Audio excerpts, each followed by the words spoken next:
ఇక వివరాల్లోకి వెళ్తే కాకినాడ గుడారిగుంటలో గల కాకినాడ రూరల్ ఎమ్మెల్యే పంతం నానాజీ కార్యాలయం వద్ద రూరల్ నియోజకవర్గ పరిధిలో గల 7గురికి సీఎం సహాయ నిధి ద్వారా మంజూరైన చెక్కుల పంపిణీ కార్యక్రమం జరిగింది. కాకినాడ గుడారిగుంటలో గల కాకినాడ రూరల్ శాసనసభ్యులు పంతం నానాజీ కార్యాలయం వద్ద రూరల్ నియోజకవర్గ పరిధిలో గల 7గురికి సుమారు 3,86,948 రూపాయలు ముఖ్యమంత్రి సహాయ నిధి ద్వారా మంజూరైన చెక్కులను కాకినాడ రూరల్ శాసనసభ్యులు పంతం నానాజీ చేతుల మీదుగా లబ్ధిదారులకు అందజేశారు. ఈ సందర్భంగా పంతం నానాజీ మాట్లాడుతూ కూటమి ప్రభుత్వం అధికారంలోకి వచ్చిన తరువాత సంక్షేమ పథకాల అభివృద్ధికి పెద్దపీట వేస్తూ గత ప్రభుత్వ పనితీరు వల్ల ఆర్థిక భారంతో ఇబ్బందులు పడుతున్న కూడా ముఖ్యమంత్రి సహాయ నిధి ద్వారా సహాయం అందిస్తున్నామని అన్నారు.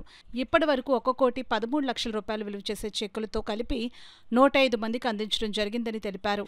ఈ కార్యక్రమంలో కూటమి నాయకులు, జన సైనికులు తదితరులు పాల్గొన్నారు. ప్రతిదీ కూడా పరిశీలించి ఏమో కాగితాలు పెట్టకపోతే కూడా కాగితాలు పలానా కాగితం పెట్టండి కావాలని చెప్పిన వరకు పూర్వ పక్కన పారేసేవారు. కాగితం లేకపోతే చాలా ఒకటి తగ్గిపోయిందండి.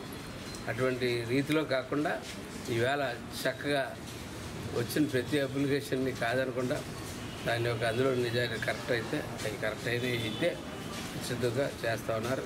ఈ రోజు దాకా మనం కాన్స్టిట్యూన్సీలో 141 మంది బాధితుల్ని ముఖ్యమంత్రి గారి ద్వారా అప్లై చేయడం జరిగింది. 105 మందిని ఆల్రెడీ ఆదుకోవడం జరిగింది. అలాగే కోటి చిల్లర పైన 1,50,000 2,00,000 ఎల్ఓసీలు కూడా ఇచ్చాం. అనేక ఎల్ఓసీలు ఇచ్చాం.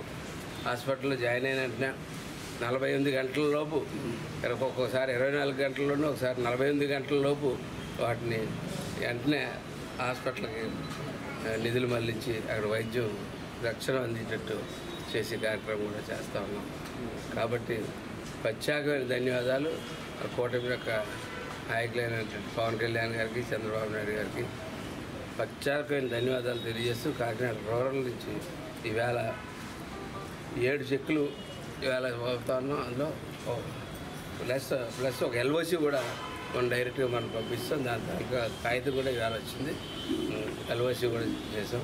వీళ్ళు కూడా కలుపుతుంటే ఈవేళ 3,84,66,000 అంటే 4 లక్షల చిల్లర 4,50,000 సుమారు ఈవేళ మనం బాధితులకి మనం ముఖ్యమంత్రి సహాయ నిధి ద్వారా చేయడానికి చేస్తున్నందుకు చాలా అంటే ఆనందం అని చెప్పలేం. కానీ ఎందుకంటే అటువంటి పరిస్థితి ఏ కుటుంబానికి రాకూడదు.